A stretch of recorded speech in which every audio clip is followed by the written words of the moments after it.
नमस्कार साथियों, सत्येंद्र मौर्य एक बार फिर आपके बीच में उपस्थित है। मित्रों, अब हम अपनी ओर से कहने के बजाय लोगों से जानकारी करना चाहेंगे कि लोगों की क्या राय है, लोगों की क्या समस्याएं हैं, लोग क्या सोचते हैं सरकार के बारे में, या फिर जो हमारे संगठन के नाते जो हमारे साथ जुड़े हुए लोग हैं वो हमसे क्या अपेक्षा रखते हैं, क्योंकि हम उनकी बात को सरकार और शासन तक पहुंचाने का प्रयास करते हैं। तो अब हमारा एक प्रश्न है, हमारे एक साथी हैं अभी बात कर रहे थे, रविकांत जी। तो रविकांत से हम पूछते हैं कि उनकी सरकार के बारे में क्या इच्छा है, क्या मंशा है, क्या वो कहना चाहते हैं। तो रविकांत जी को मैं लाइन पे लेता हूँ। हेलो। हेलो।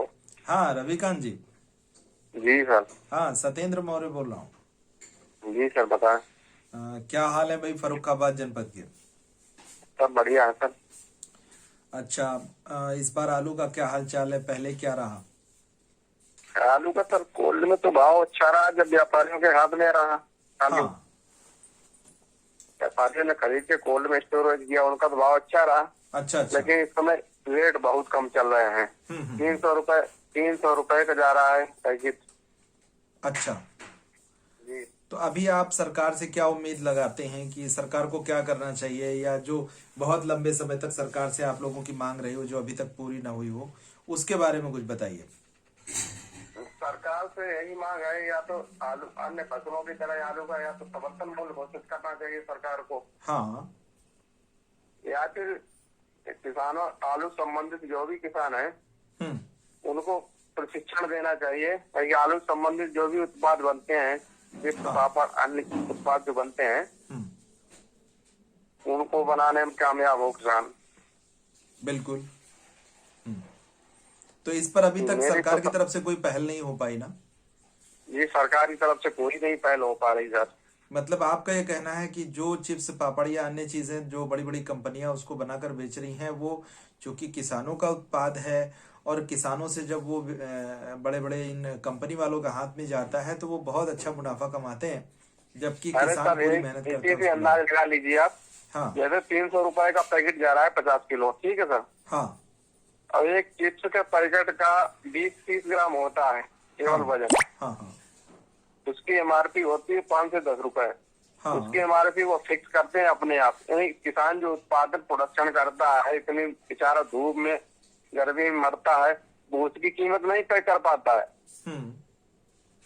तो मेरी सरकार से यही मांग है, किसानों को आलू संबंधित किसान है उनको प्रशिक्षण दे करके हाँ। अपनी पैदावार का खुद अपने आप मतलब अच्छा भाव मिले।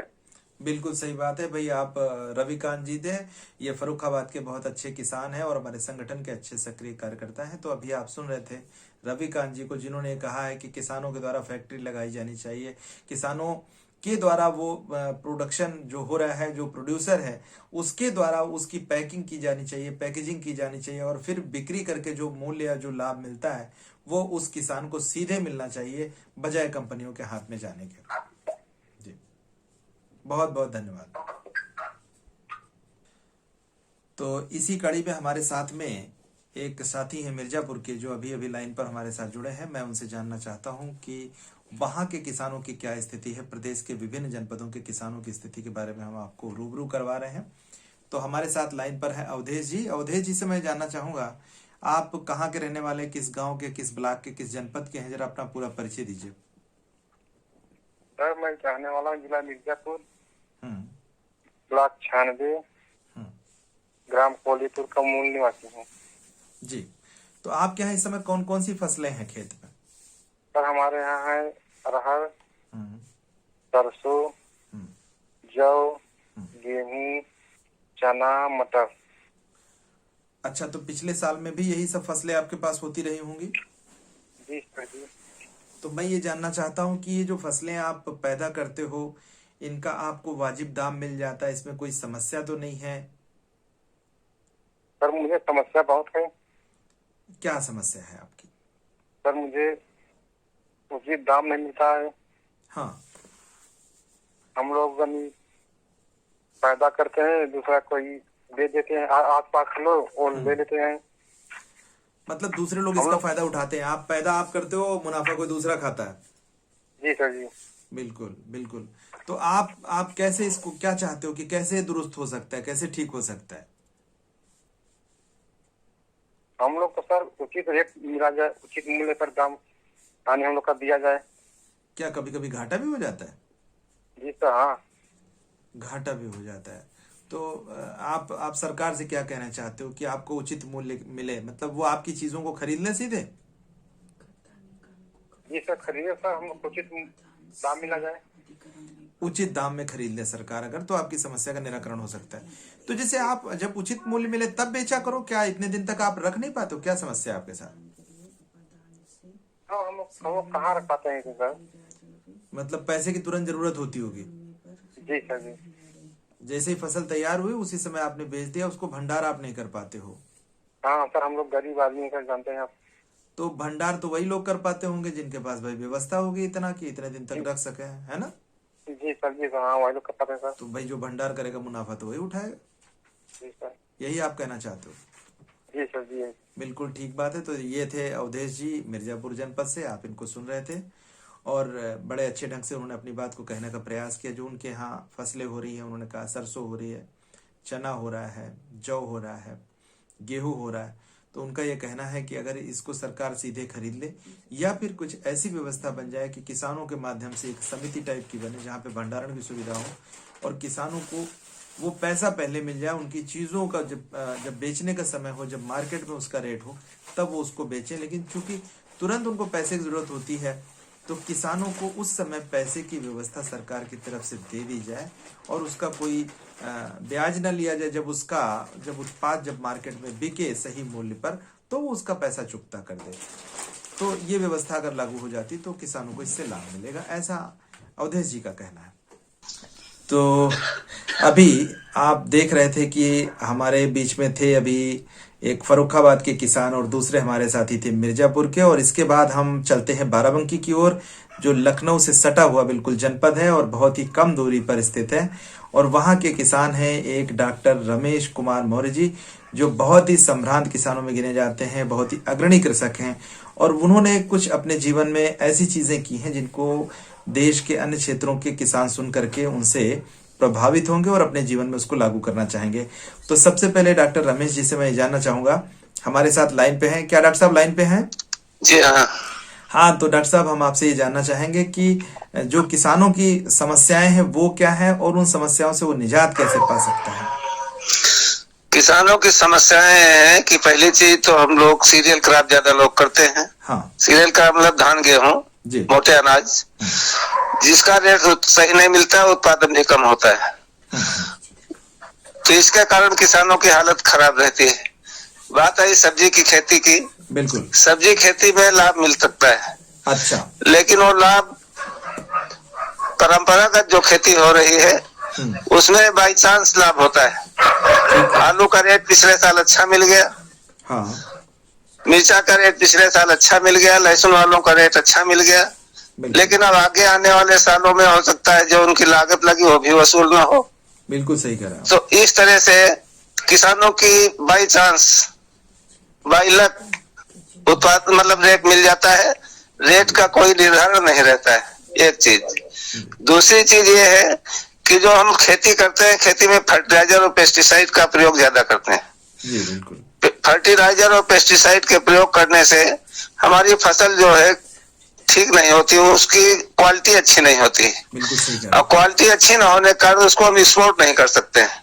बिल्कुल, सरकार भी इस पे ध्यान नहीं देती है। पिछले सालों में किसान मित्र और किसान विद्यालय योजना चलाई गई, जिसके माध्यम से किसानों को जागरूक किया गया। हाँ, कुछ लोग मुड़े कि हम जैविक खेती की तरफ चले, लेकिन कुछ समय बाद वो योजनाएं फेल हो गई। किसान को आज बताने वाला कोई नहीं है कि आप कैसा करें, क्या खाद डालें, क्या न डालें, कैसे आप जैविक खेती कर सकते हैं। किसान को जानकारी नहीं, और जानकारी न होने के कारण किसान वही अंधकूप में पड़ा है और फर्टिलाइजर और पेस्टिसाइड के सहारे खेती करके अपना काम चला रहा है। अगर किसान जैविक की तरफ मुड़े तो बहुत सी कंपनियों ने एजेटोबैक्टर, पीएसबी, पोटाश घोलक, जिंक बैक्टीरिया, माइकोराइजा, तमाम से बैक्टीरिया तैयार कर दिए हैं, जिनको डालने के बाद जमीन उपजाऊ होगी, कम से कम रासायनिक खाद के प्रयोग से अच्छा उत्पादन लिया जा सकता है, जिससे हमारी क्वालिटी अच्छी हो जाएगी। क्वांटिटी नहीं गिरेगी और क्वालिटी अच्छी हो जाएगी। उस उत्पादन को हम एक्सपोर्ट कर सकते हैं। अगर उसका एक्सपोर्ट किया जाए तो हमको अच्छा लाभ मिल सकता है।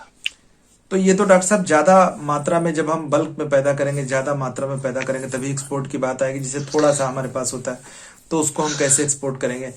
तो उसके लिए कोऑपरेटिव सोसाइटियां हैं, हाँ, पीएफओ बन रहे हैं, एफपीओ बन रहे हैं।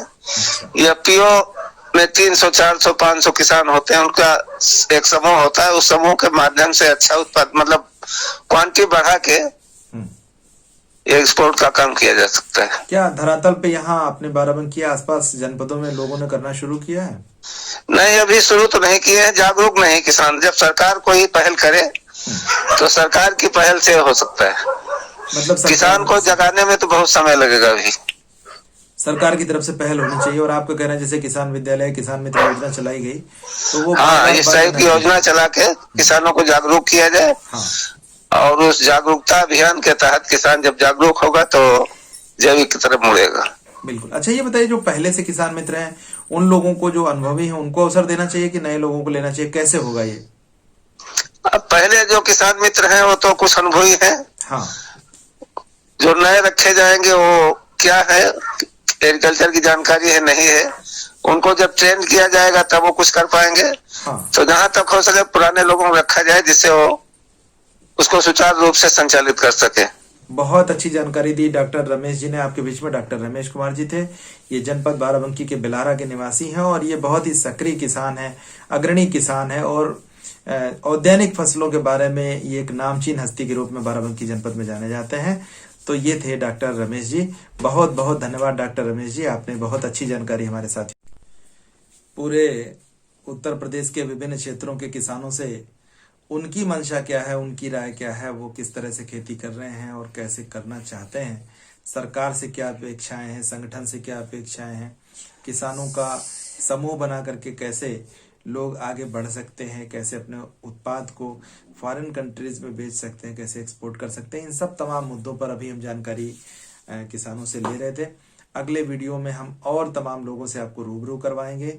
उत्तर प्रदेश के खासतौर पे वह अग्रणी किसान जिन्होंने कहीं ना कहीं किसी क्षेत्र में विशेष उपलब्धियां हासिल की हैं, हम आपसे उनको परिचित कराएंगे और सरकार से ये अपेक्षा रखेंगे कि सरकार उस पर कुछ न कुछ कार्रवाई करे। अभी पीछे जो साथी आपसे बात कर रहे थे उन्होंने साफ साफ कहा कि किसान मित्र, किसान विद्यालय जैसी योजनाएं बड़ी महत्वाकांक्षी योजनाएं थी कृषि विभाग की, इनको संचालित किया जाना चाहिए था, जिससे हमारे देश और प्रदेश के किसान जैविक खेती करते और जैविक खेती करने की वजह से जो अच्छा उत्पाद और शुद्ध उत्पाद जो होता उसको हम एक्सपोर्ट क्वालिटी के लायक उसको बना पाते और बाहर बेच पाते, जिससे किसानों को अच्छा लाभ मिल पाता। दूसरी चीज जो हमारे सामने निकल कर आई वो ये है कि किसानों को सही मूल्य मिल सके, इसमें सरकार का हस्तक्षेप बहुत आवश्यक है। बजाय कंपनियों के सरकार इसमें खुद हस्तक्षेप करके अपने बीच में ऐसे लोगों को पैदा करे, जागरूक करे कि वह अपने बीच से निकल कर आए और वह स्वयं इस चीज के लिए जागरूक हो जाएं कि कैसे अपने इन उत्पादों का भंडारण किया जा सकता है और सरकार कैसे, किसान जब फसल अपनी तैयार करता है तो उसके पास पैसे नहीं होते तो उनका मैनेजमेंट और अरेंजमेंट कैसे वो करेगा जिससे चीजों को भंडारित करने के लिए उसके पास व्यवस्था रहे और उसको तुरंत बाजार में उतार कर न बेचना पड़े। तो इन तमाम मुद्दों पर अभी लोगों की अलग अलग राय थी जो आपके बीच में रखी जा रही थी। आगे वीडियो में हम और बहुत सारी जानकारियां आपको शेयर करेंगे। धन्यवाद मित्रों, नमस्कार।